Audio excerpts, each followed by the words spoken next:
This is part of a series of videotapes intended to help health professionals understand their responsibilities for protecting human subjects in biomedical and behavioral research.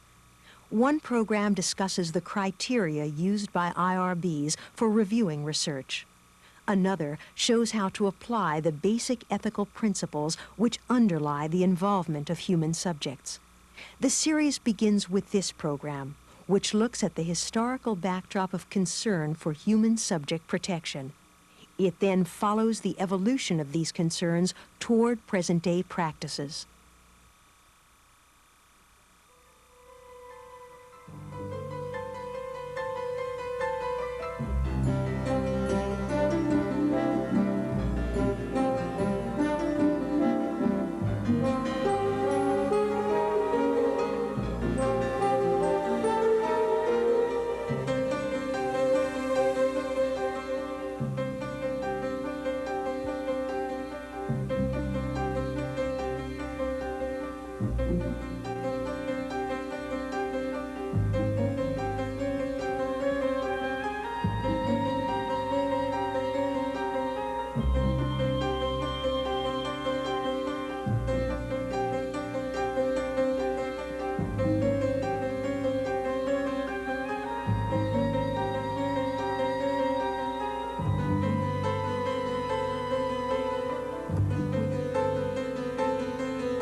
In 1926, Paul de Kruif published Microbe Hunters, a popular history of biomedicine. In it, he portrayed researchers, such as Louis Pasteur and Walter Reed, as independent visionaries, struggling alone to understand and conquer disease. We start our examination of concern for protecting human research subjects by recalling de Kruif's popular book, because it represents a transition. The great researchers of the past worked alone and took sole responsibility for their experiments with humans. But the entire scale of research was expanding. By the second half of the 20th century, science had provided numerous new techniques in the diagnosis, prevention, and cure of disease. Public appeal and support encouraged even more research. The number of experiments, and thus the number of human subjects, dramatically increased. And scientists were in the forefront of those reminding us of our responsibility to research subjects. Researchers were increasingly concerned that the growing numbers of subjects receive adequate protection from risk. Given the increasing complexity and scale of scientific research, some began to wonder if possible negative effects from the research might go undetected. In many instances, independent committees of researchers were formed to review proposed research from an ethical perspective. Increasingly, government, scientists, and the public agreed on the need for strengthening protection of research subjects. Today, we recognize that human subject protection is the shared responsibility of many: clinical investigators, institutions, government officials, and the institutional review boards, or IRBs. The IRB is a committee of scientists and non-scientists at the local level that reviews research protocols and consent forms to ensure that the rights and welfare of research subjects are protected. To understand the multifaceted roles involved in assuring these protections, one must look at the recent history of medical and behavioral research.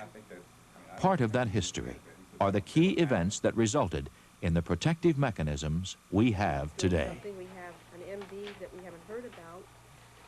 There was no clear first step in this evolution of concern for the rights of research subjects. Antecedents appear during the 20th century and before. This consent form from the year 1900, though, serves as a point of departure. The form was used for the yellow fever experiments that made Walter Reed famous. It was provided in both Spanish and English, signed by the subject as well as the researcher. Understands that he endangers his life to a certain extent, but it being entirely impossible for him to avoid the infection during his stay in this island, he prefers to take the chance of contracting it intentionally. The form was evidence that Reed believed sound ethical practices go hand in hand with research involving human subjects. Ethical concern has deep roots, back to the do no harm principle attributed to Hippocrates.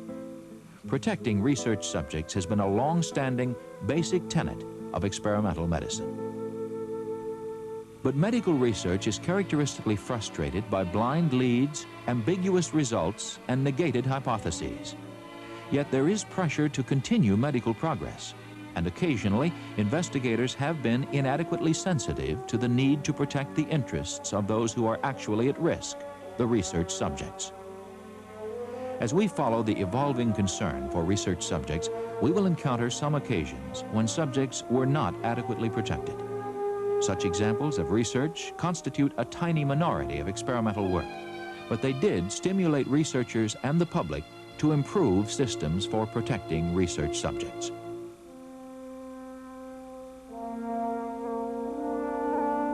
In December 1946, 23 medical professionals from Nazi Germany went on trial in Nuremberg.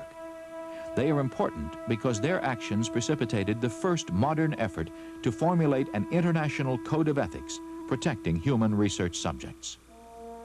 The victims of these crimes are numbered in the hundreds of thousands. A handful only are still alive. A few of the survivors will appear in this courtroom. But most of these miserable victims were slaughtered outright or died in the course of the tortures to which they were subjected. The offenses ranged from subjecting prisoners to extremes of altitude and cold to using them as human typhus and malaria cultures for testing vaccines. It is our deep obligation to all the peoples of the world to show why and how these things could happen.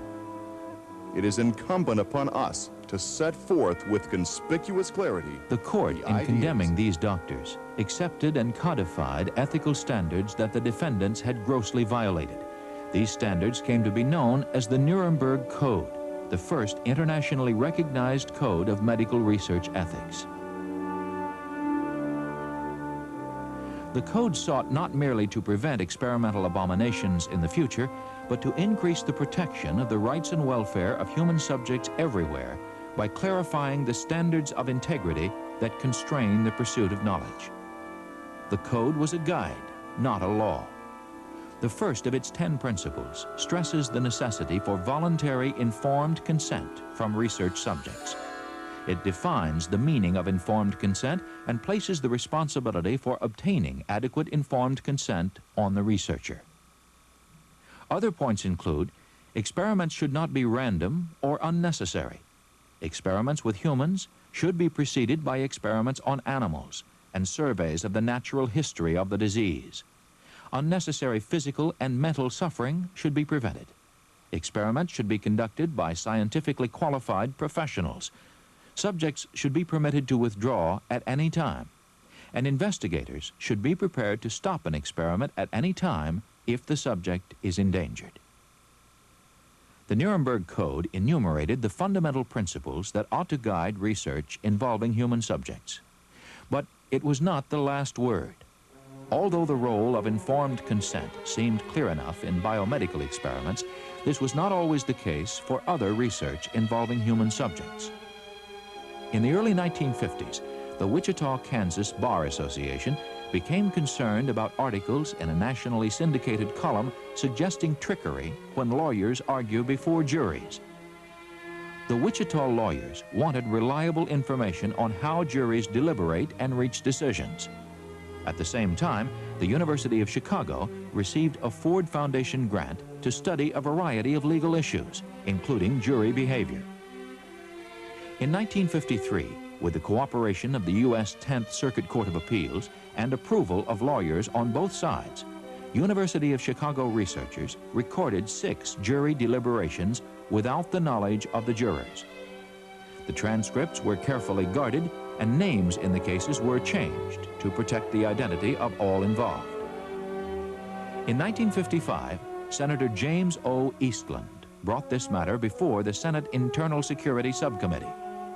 How could researchers justify recording jurors without first obtaining their permission? Behavioral scientists at the University of Chicago defended the study by explaining that prior knowledge of the recording by the jurors would alter their behavior.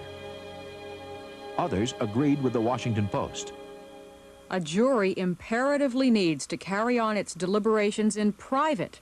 When it retires to consider the evidence, its members must be free from any outside pressure or fear of reprisal. After weighing the arguments, Congress enacted legislation prohibiting the recording of juries in federal courts. Behavioral researchers were required to respect the fundamental rights of the public in their research. At about the same time the juries were being taped in Wichita, the National Institutes of Health was opening a new clinical research center in Bethesda, Maryland.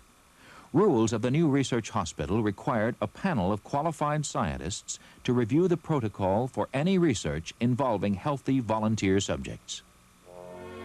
Other institutions also were beginning to form committees to review research. These were often informal groups convened by the scientists themselves to discuss ethical aspects of research. These boards were, to some degree, an innovation.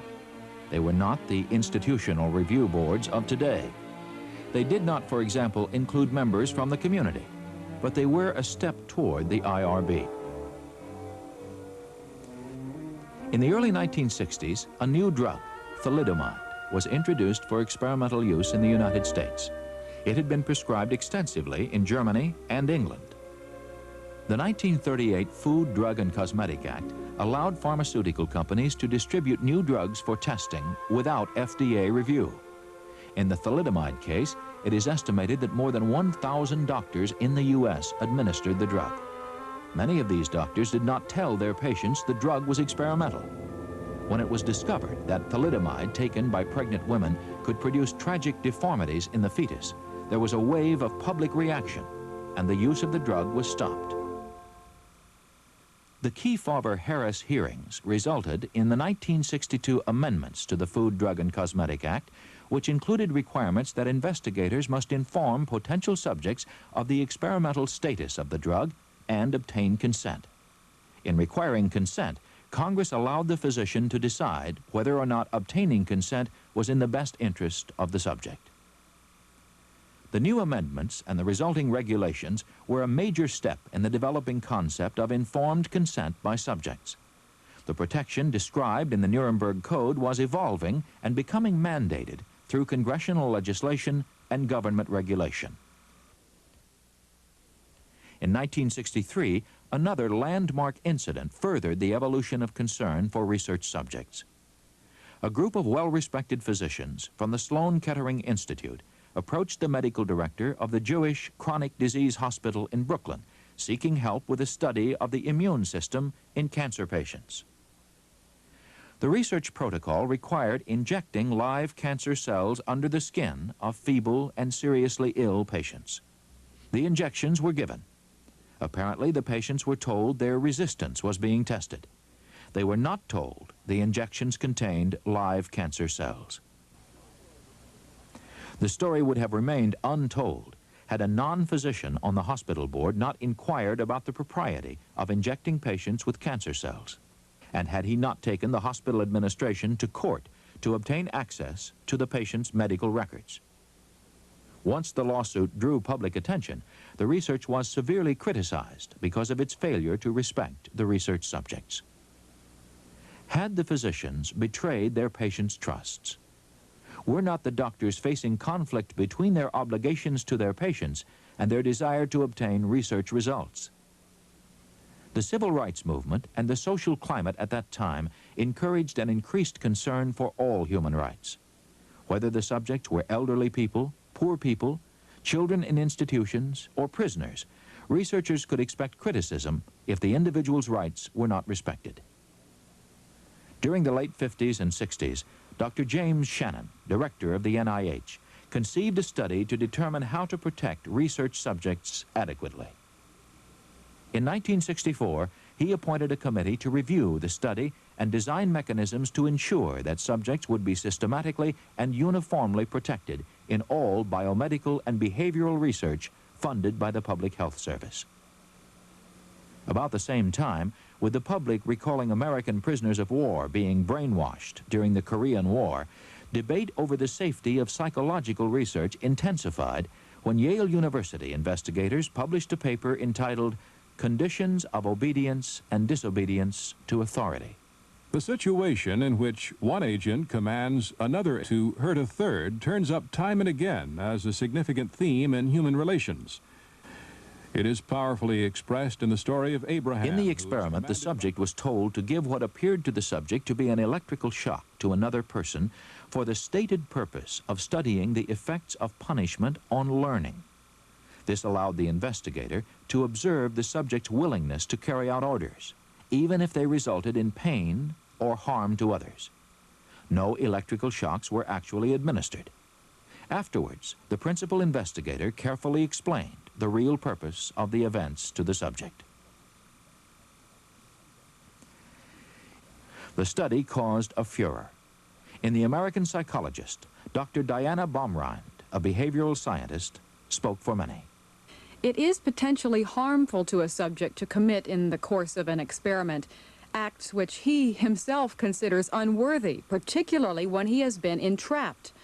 The subject's personal responsibility for his actions is not erased because the experimenter reveals to him the means which he used to stimulate these actions. The subject realizes he would have hurt the victim if the current were on. Much valuable criticism of research practices has come from within the research community. In 1966, Dr. Henry K. Beecher, a Harvard Medical School teacher and respected researcher, raised ethical questions in an article in the New England Journal of Medicine. From published research papers, he cited serious ethical problems in the protection of human subjects in numerous cases. In some of them, the controls were denied treatment. In others, risky surgical procedures were attempted. Dr. Beecher concluded, Papworth in England has collected, he says, more than 500 papers based upon unethical experimentation.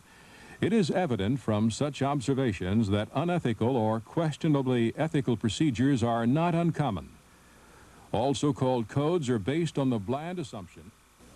In the same year, the work begun by Dr. James Shannon found fruition in a policy statement by the Surgeon General of the United States that all research funded by the Public Health Service undergo prior review by an investigator's institutional associates. To assure an independent determination of the protection of the rights and welfare of the individual or individuals involved. In 1972, public attention again focused on research subjects. The Public Health Service study on the effects of untreated syphilis, conducted in Alabama, received extensive media coverage. The study, widely but misleadingly called the Tuskegee study, started in 1932 as an offshoot of an experimental program in which nearly 300 black men with syphilis were followed to determine the natural course of the disease. The men did not understand that they had syphilis or that they were participants in a research study. They were not offered treatment, even after penicillin became available. Although the experiment was originally intended to last only a few months, it was continued for 40 years. The study was the most visible of several projects discussed by the Senate Health Subcommittee. Senator Edward Kennedy and others heard testimony from the scientific community as well as from research subjects. They testified that human subjects needed additional protections. As a result of the hearings, Congress passed the National Research Act of 1974. One of the requirements was the establishment of institutional review boards to review all HEW-funded human research. Another result was the establishment of the National Commission for the Protection of Human Subjects of Biomedical and Behavioral Research. The National Commission was a diverse group representing both science and society. Its detailed reports explored ethical considerations in human experimentation and were widely viewed by the media and public as authoritative. In 1978, it issued what has become known as the Belmont Report, which summarizes the basic ethical principles which underlie research. It discusses those principles: respect for persons, maximizing possible benefits while minimizing possible harms, and justice in sharing the risks of research among those who will benefit from it. It discusses the application of these principles to informed consent, assessment of risks and benefits, and selection of subjects. They decide they do not want to participate. Is there any coercion? If that's an issue, then it's the whole study's an issue, because Despite the establishment of IRBs and the heightened awareness of researchers, the concern for protecting research subjects continues to prompt study and debate. There continues to be uncertainty about the limits of research on special populations, such as prisoners, infants, or the mentally incapacitated. There is dispute about the legitimacy of various kinds of behavioral research. And there is ongoing consideration of the need for additional regulations and of the way IRBs function. The refinement of our methods of protecting human subjects thus continues, as it must. Ultimately, it is the conscientiousness of the IRB and the researcher that will protect all of us: the research institution, the research subject, and society that benefits from research.